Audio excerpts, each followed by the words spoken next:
the first pick. What's up, guys? Welcome back to another episode of On the Clock. You're probably wondering where Jared is. Well, Jared's got some very important family things to take care of. So in the meantime, you get me.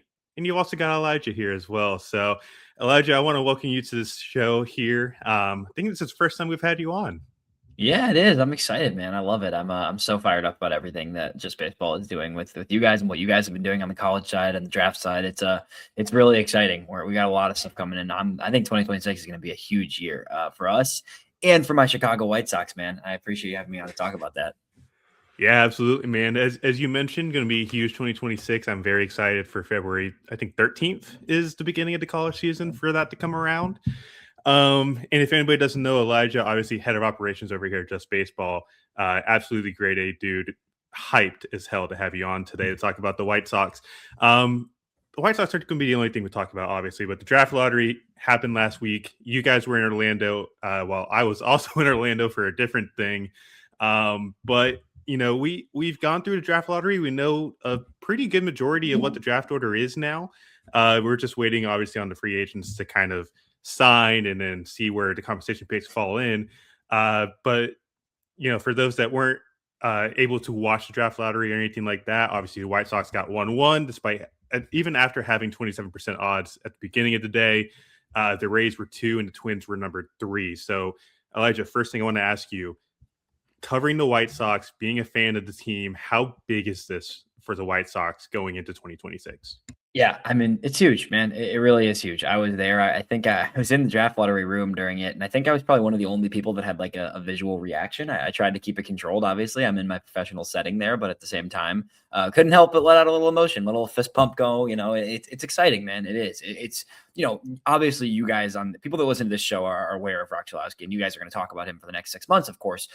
It goes beyond that for me. Yes, it's huge. Being able to get the first pick and get a potential superstar franchise-changing player is a huge step. And as I know we're going to talk about, it is much more than that, though. The White Sox are in a stage where they're taking the next step in their progress and their development and their rebuild, right?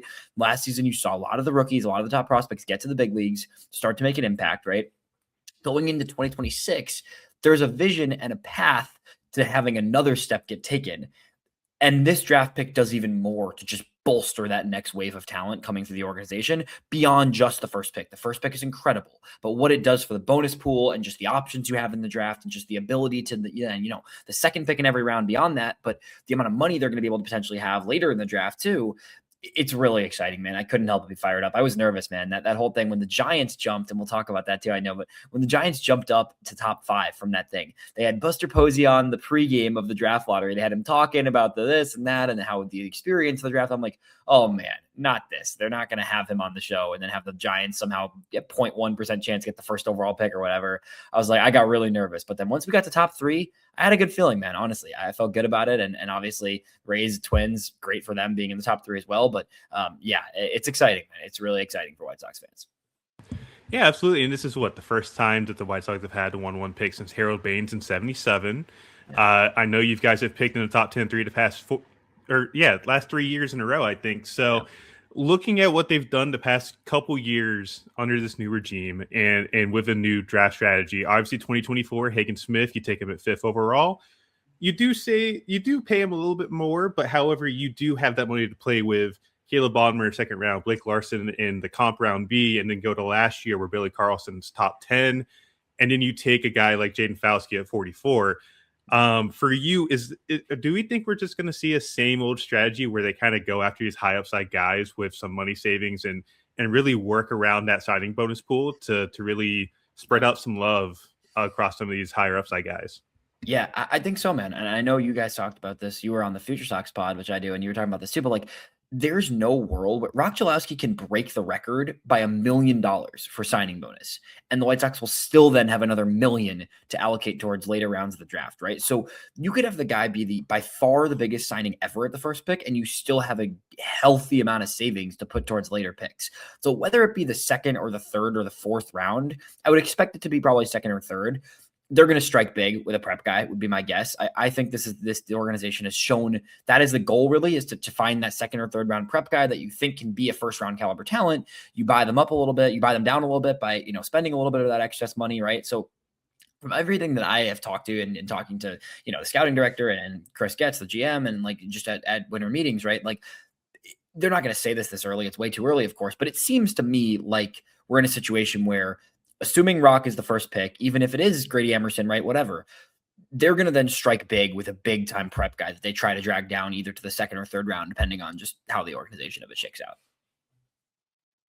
Yeah, no, I'm with you. And like, look, I was talking about this too with Ian and James the other night on the Future Sox pod. The prep pitching demographic this year is just, it's super, super talented. It's super deep. That's probably the most likely route I feel like the White Sox go if they want to buy somebody down to the second or third round to try and get some higher upside guys. But for you, like if say you had mentioned Grady Emerson, say for example, we don't see Roch Cholowsky go 1-1 at this point. How do you feel about taking a guy like Grady Emerson, or even a guy that might be like Justin LeBron or even Jacob Lombard, if he's in the conversation? How do you feel about the some of these other guys at the top that could surpass Roch? Yeah, I think Emerson's incredible. You are my, compass for being able to evaluate high school guys, because I can't say I have a ton of information on that front. So I rely a lot on your thoughts, and you've always been high on Emerson since the beginning of this draft cycle, even when you guys were doing your 2026 long in the distance future previews a handful of months ago, right? Like Emerson seems incredible. And I like the idea of a guy who can kind of be a super young next big wave of that system. With that said, like I think the White Sox want a guy that can be up in 2027 and 2028 when this team is starting to get good and not have to do the 3-4 years of waiting for a prep guy to get all the way up.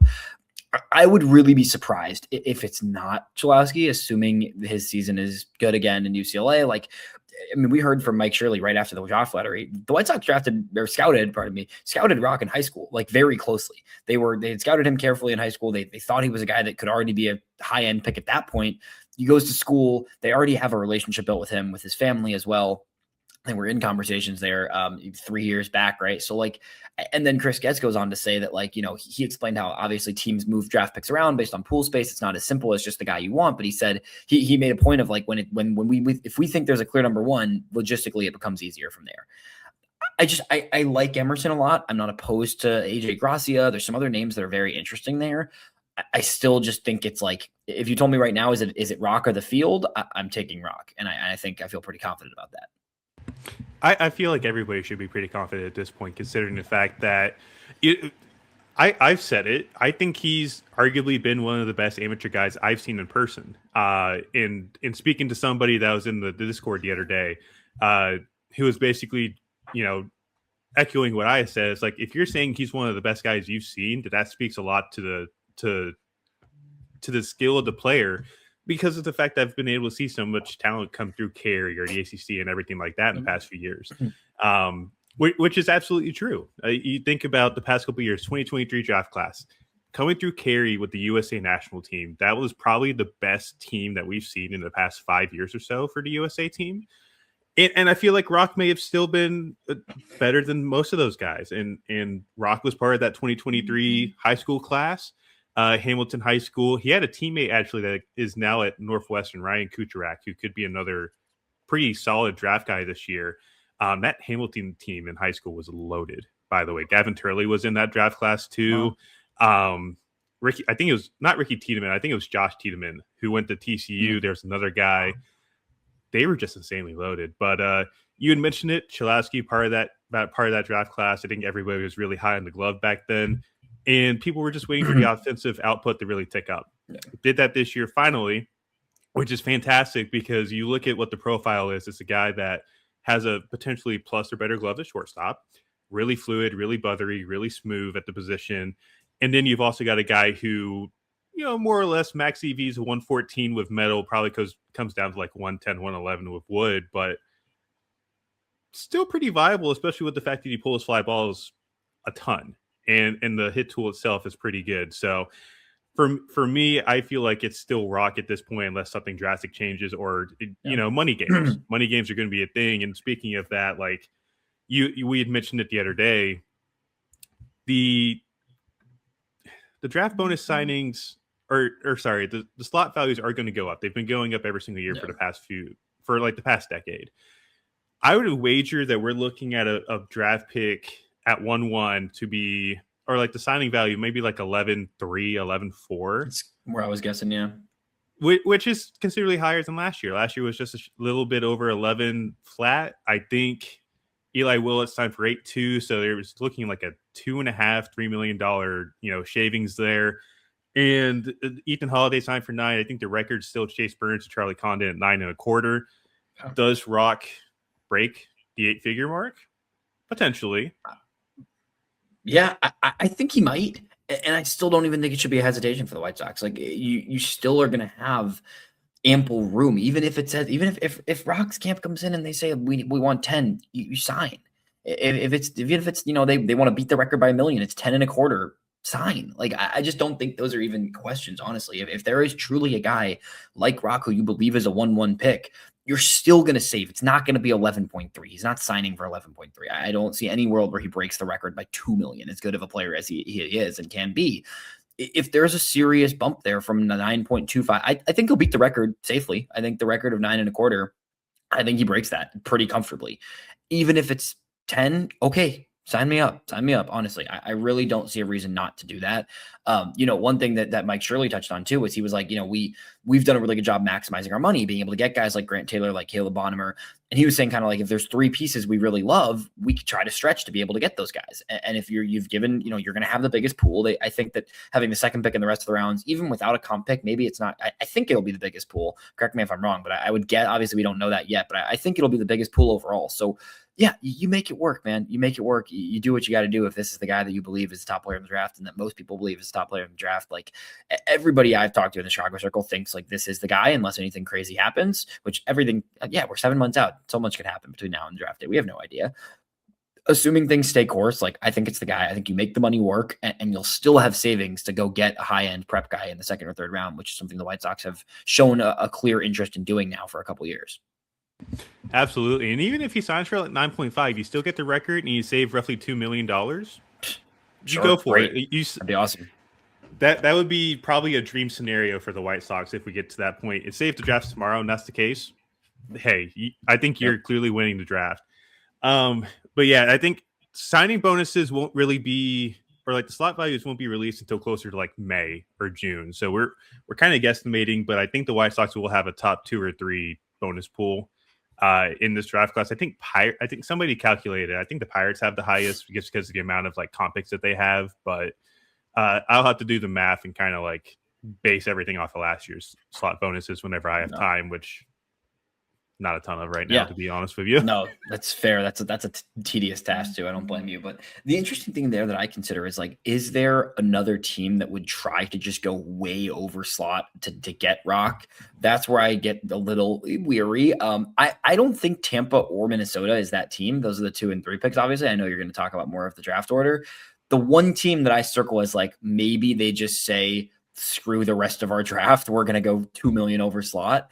Is the Giants at 4. I think the Giants are the type of team from an MLB perspective that like they are really, really trying to bring in more star power constantly for the last 3-4 years right now.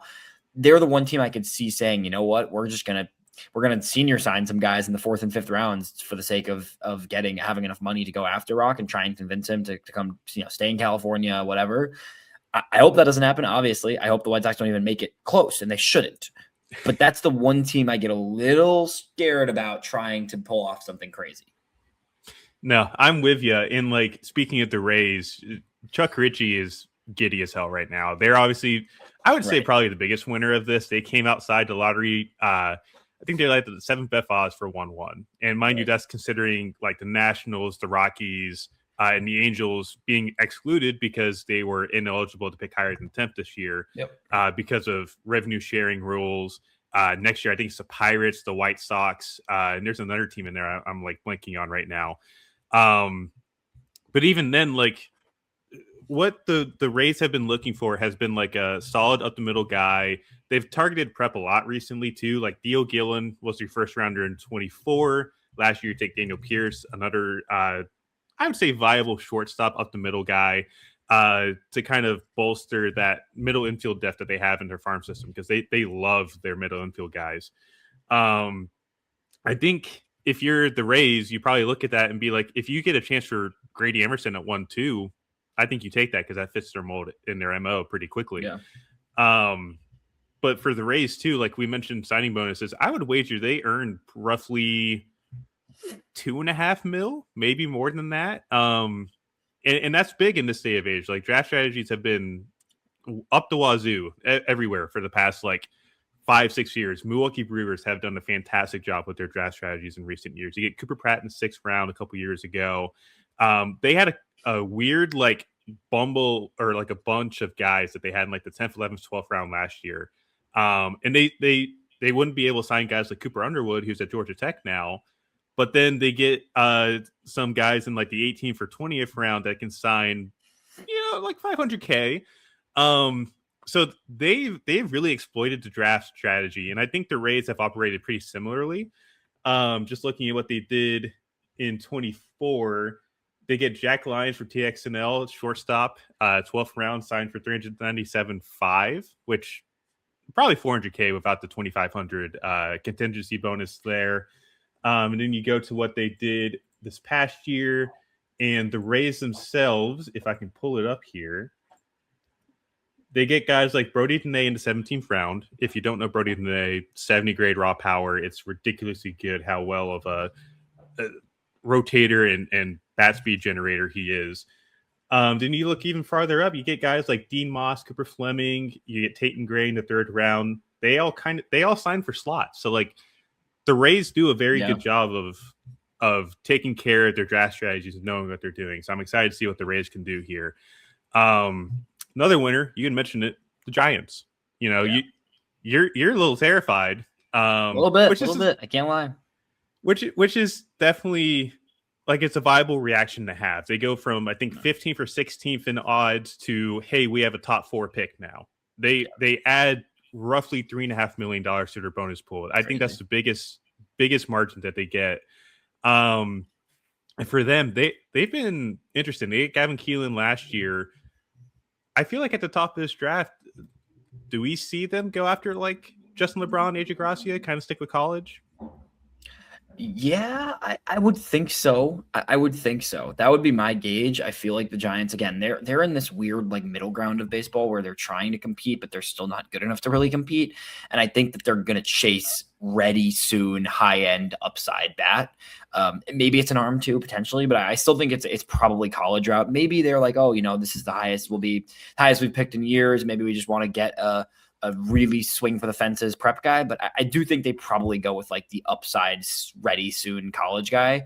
They'll try to get Roch, is what I was saying earlier, but I think Gracia, LeBron is probably the logical place I would think for the Giants. And again, yeah, it's a huge jump. More than anything, like they could always underslot someone in that spot, and they have so much more money to play with than they were expecting to have, which opens up a lot of possibilities for a team like the Giants in later rounds, obviously. So that's a big winner for me for sure. I mean, they're in a good spot with this draft, just being able to really capitalize on some extra money. And then they have, picking at like 55, give or take in the 2nd round, right? That's another place for the Giants where they could really strike on a huge overslot there, given the amount of money they're going to, they have now that they didn't expect to originally.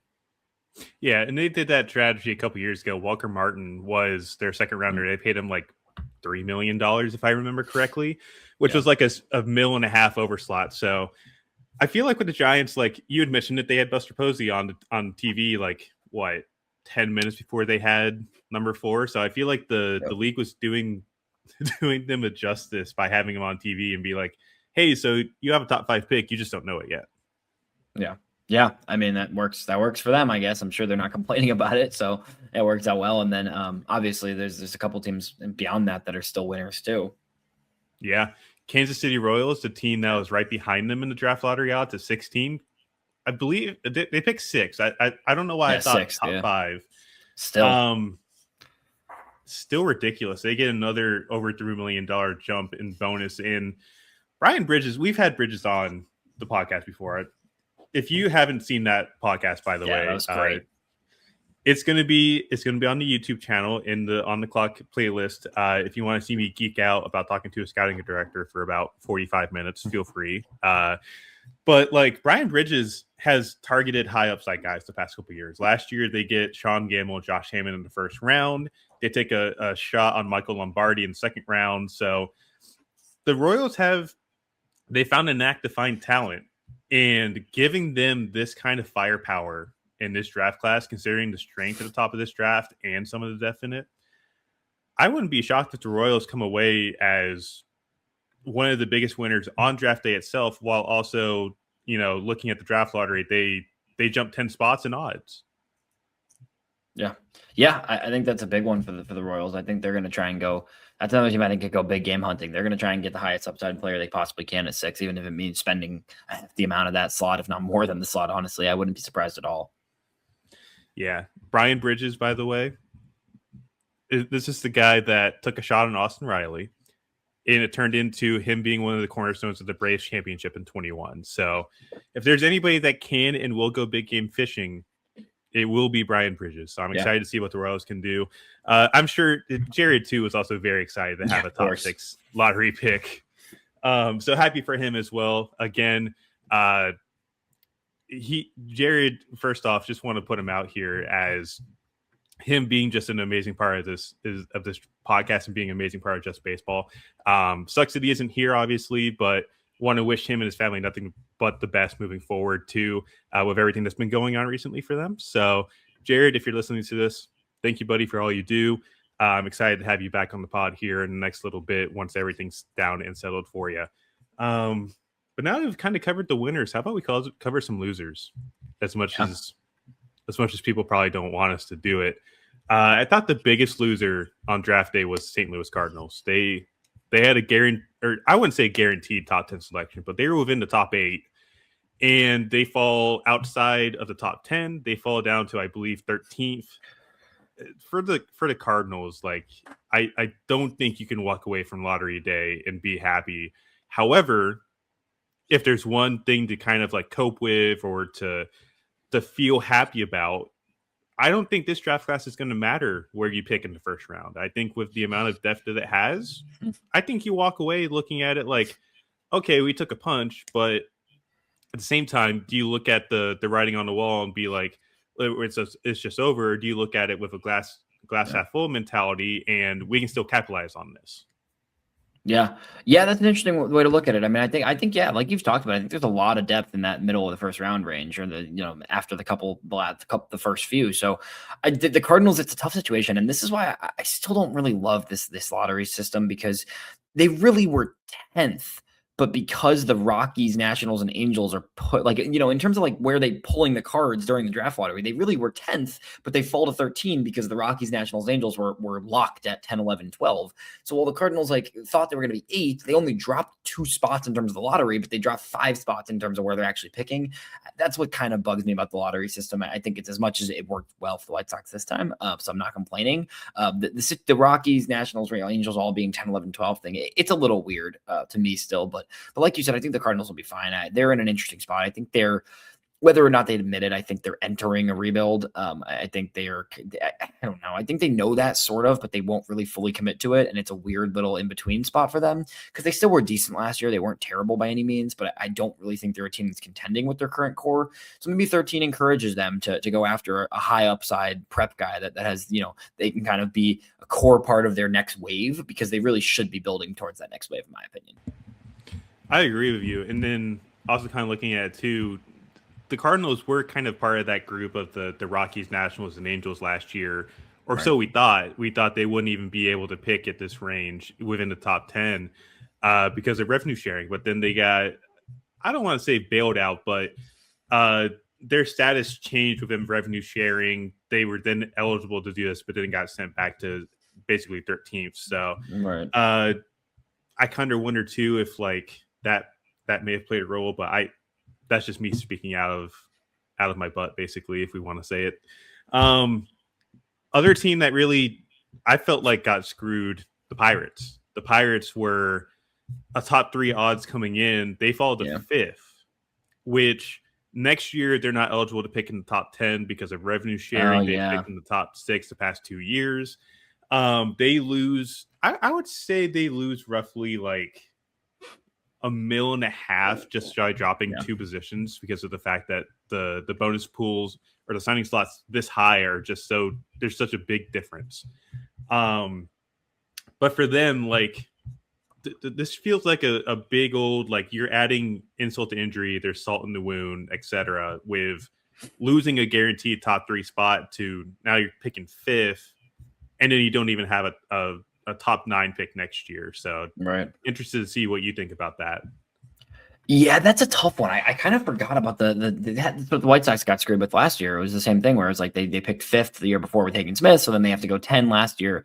Works out in the favor because then they get the 1 this year. But like it is rough, man. I mean, the Pirates, they'll still get a really good player at 5, of course, but it is tough for that team then to not be in the top 10 next, or not in the top 9, I guess, next year, because they still get the 10. But like not being inside that top 9 next year is rough for them, given where they're at. I think they're going to have to really get creative with this draft. I can see the Pirates having a really interesting, unique type of draft. They do have the luxury of having they have both a comp A pick and they have their own second rounder plus their compensation for not signing Angel Cervantes last year. So they actually have 4 picks in the top 51. So as much as they fall, they're still going to have a pretty large bonus pool, I'd have to think, because they have 3 other picks that are all essentially CBA / second round picks. So you're still in a pretty good spot having 4 picks in the top 53 or so.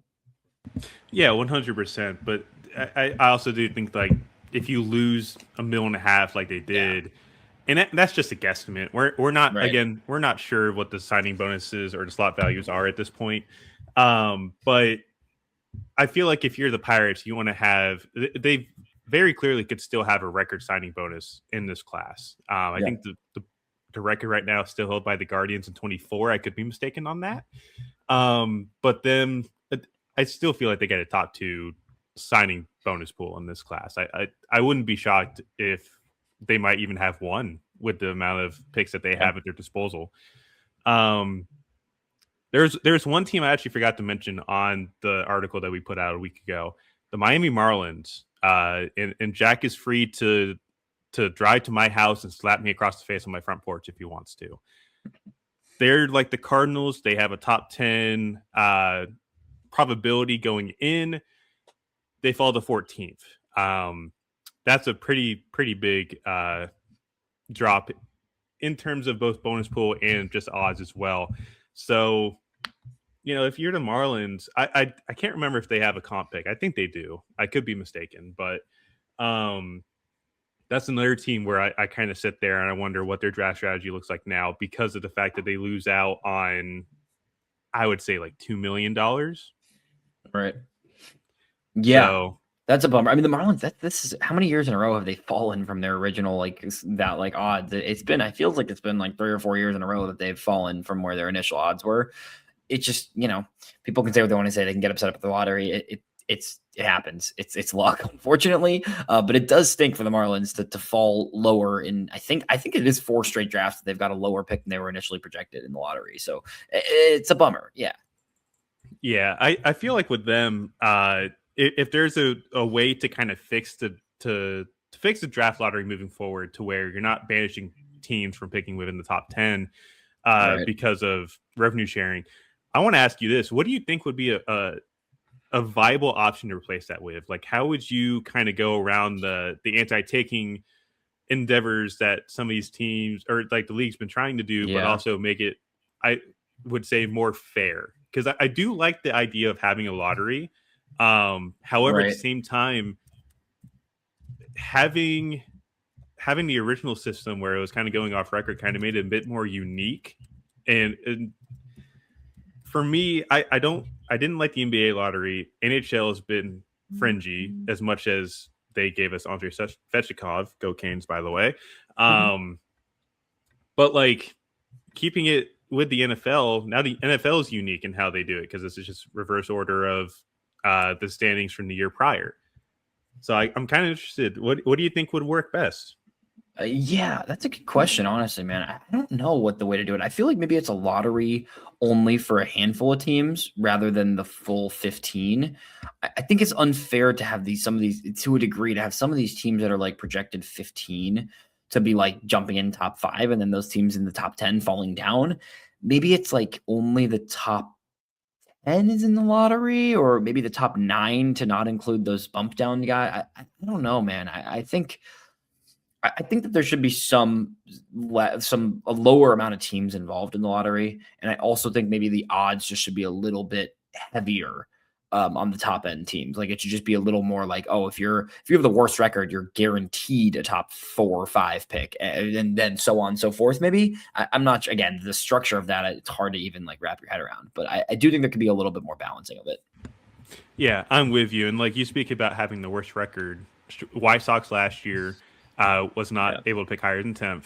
Colorado this year, what, they were like 43 and 118. Yeah, they were brutal. Yeah, picking the same spot. So, you know, I kind of wonder, do you take, I have like an interesting thought. Do you take like the bottom 2 teams from each division and kind of do like a top 12 lottery and kind of go with that? Do you think that might be division? I don't know about divisional. MLB is already, the divisional side of things is already kind of gross. I'm thinking like, I don't know, man. I think maybe it's just top 10, keep it simple, just bottom 10 are in the lottery. And if you're not in the lottery, but then like it's tough. Maybe it's just shifting the odds. Maybe at least it's just making the odds more dramatic for the top teams, where it's like you at least know if you're the worst team, you're getting top 5, and if you're the second worst team, you know you're getting top 6, and then so on, something like that, where it's like you at least have a better floor rather than maybe the ceiling is still high, but the floor is a lot safer. So like even if you're like if you're the the 14th, you can't go higher than 7. Or something like that, where it's like you really, I don't know. I think what bothers me the most is when teams have a massive jump, and I'm just like, come on, what are we doing here? Like it feels. I get it. Like you don't want to encourage teams to tank, so you're avoiding having the worst record equal the best pick. Like I understand that aspect of things because you want the league to be competitive, but I also think you're then you're rewarding a team for being mediocre and saying, oh, you were mediocre, but you're still going to get a top 5 pick. Just there's a little bit of the shakeup with the odds, maybe is the easiest way to go about it. But I'm not sure. Again, for right now, don't change anything. The White Sox got the first pick. I'm good. But going forward, I do think there's a need to like look at it a little bit more. Yeah, I'm with you because like I feel like like you'd mentioned, we're rewarding teams for going after mediocrity and going for a wild card instead of going for the division. Right. So like you had mentioned that the Giants going from they barely missed the playoffs, if I remember correctly. They were only like a couple games out from the wild card. You now have a top 5 pick, right? And it kind of just muddies the waters a little bit for me personally. I guess that's just me at this point. Like we'll see kind of what happens. Ooh, that's a little interesting tidbit about Texas baseball, but we're talking about the lottery, so I don't care about Texas baseball at this point. So yeah, that's kind of going over the draft lottery a little bit. Just for a reminder for people that aren't aware, the MLB draft is kind of switching up this year. It's going to be a 2-day draft still, but they're doing a Saturday, Sunday instead of Sunday, Monday. So from what I know, July 11th is going to be the first day of the draft. It will be streamed on, I believe NBC's now joined, so it's going to be MLB Network, ESPN, and NBC, which is going to be fascinating. We get more coverage on the draft this year, which is great. And then also, if I remember correctly, it's just a weekend event, so we don't have to go into Monday or into the home run derby or the All-Star game, wondering who our teams are picking, which I think is good because you're not having to cover up the draft as much as it was in the past, which I still have my thoughts on what the league should do about that. I feel like they don't do enough to promote it, and I feel like putting it with All-Star Weekend just covers up a lot of this because there's people that are interested in learning about draft classes and learning about the future. You look at the NFL, they keep it separate in April. I wonder, this is my final question for you. Do you look at the MLB draft, put it in Omaha, which it kind of was before? Like, if I remember correctly, Dansby Swanson was drafted first overall in 2015, 2016. I can't remember the year off the top of my head. But they had just punched their ticket to Omaha in Champaign, Illinois. And he was interviewed on the field celebrating with his teammates. My question is, do you put the draft in Omaha during the College World Series final so you get as much viewership and as much attention to it as you possibly can, and also still promote college baseball as a whole? Yeah, I guess my question then is is that too pressing for MLB teams to be like? It does feel a little like, 'cause I feel like a lot of times the playoffs, the college baseball playoffs and the World Series end up changing some perspectives, at least slightly? And then does that give teams enough time to recalibrate from that and be able to say, oh, this guy really rose up our board? Like, I feel like you then diminish the value almost of the College World Series for those high-end draft picks. From a product standpoint, I totally see what you mean. I'm curious if it's a little too early from the standpoint of a teams. I think the teams like the fact that it got pushed later so that they have a little bit more time to recap and regather and look at some of those numbers closely before they make their picks. But I think from a fun of the draft standpoint, that would be awesome.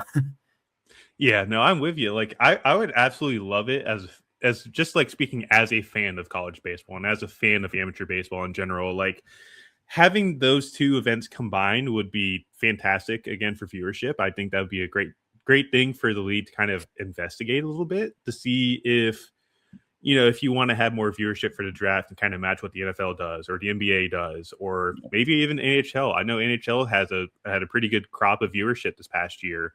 Do you investigate it, or like you had mentioned, how does this muddy the waters for some of these war rooms? Because at this point, like we've already moved it back a month, and True, yeah, you're overlapping draft classes too. Like USA collegiate training is usually the last week of June going into the first week of July. Then you have the draft, and then you have 18U training camp at USA, quite literally 2 days after. So yeah, kind of wonder how that's going to really work as well, like moving forward. Does USA, I know they're partnered, but does USA kind of wonder or like look around as like, is this really self-sustainable for some scouts or even some scouting directors who are now having to overlap draft classes to kind of move forward, which, for me, it's both a blessing and a curse, because like you get as much knowledge as possible on not only one draft class, but you get two as well. However, it's double the work, and now you're kind of having to handle, for example, trying to do mock drafts beforehand, which give or take, some people like, some people don't. Depends on who you talk to. right. Trying to get rankings done for one draft class with, the finish line within 2 weeks. But then also you're still having to kind of figure out where do some of these 27 guys fit in? Where do some of the 28s? It's really tough. It is really tough. It is tough. I don't know. I don't know what the right answer is. I think they got to get you in the war room and start to have your thoughts out there and open on it. But I don't know. It's interesting to see. I think I'd be curious to hear what a lot of MLB like scouting directors and amateur scouts would have to say about that. Yeah, absolutely. And honestly, if they have me in the room, I mean, cool. However, I don't think my opinion really changes the opinions of anybody else. My opinion might just be worth as much as sand, honestly, but that's just me. No, totally fair. But yeah, we'll wrap it up here. Elijah, thank you again for coming on. This has been a blast to talk about the draft lottery and get really prepared for everything else. So if you want to plug your work and kind of give a preview of what you've got planned coming up, feel free. Yeah, thanks, man. It's a pleasure joining you guys. I hope I'll get to do it again as the draft nears and the White Sox are picking on the White Sox are quite literally on the clock a few months from now. But no, man, you can find me at Elijah EV8 on X. White Sox stuff, all MLB prospect stuff. The Call Up podcast, which is part of Just Baseball, where I talk about prospects. Arm and I recorded a hilarious episode. We looked back at his first ever top 100 list today, which I'm really excited for that episode to drop tomorrow. So that's going to be fun. But yeah, the Just Baseball is rolling ahead. For those who are not familiar, obviously we are glad you're getting into On the Clock and the college baseball show with these guys. We've got a lot of fun stuff planned for 2026. This company is going in a great direction, and I'm fired up for it, man, and excited to see what we got on the college front. We got 2 months till baseball, which is incredible. 2 months till spring training, college baseball. A few weeks after that, World Baseball Classic. We're going to be in person in Miami for a bunch of World Baseball Classic content, so that's going to be super cool. There's a lot going on. We're excited to see what happens, and just stay tuned with everything going on with Just Baseball, honestly. Yeah, no, I'm excited for what we have planned going forward. I'm excited for you because you said you're going to Puerto Rico for WBC. I'm going to go check out the first round in Puerto Rico, which I'm excited about. Yeah, and like, first off, if you go to Puerto Rico, is it in San Juan? I think it is in San Juan. Yeah. If you find the cruise terminals, there's a few shops around the cruise terminals for Royal Caribbean that I loved when I went there. So nice. I'll have to send you some recommendations. Yeah, I'm gonna check it out. I love great. them. Yeah, that sounds awesome. But yeah, other than that, I want to thank you guys for tuning in and joining us. Jared, again, we'll be back at sometime soon. However, again, so much stuff going on in his front. He needs to take care of it. So you get my ugly face instead. So until next time, we'll see you.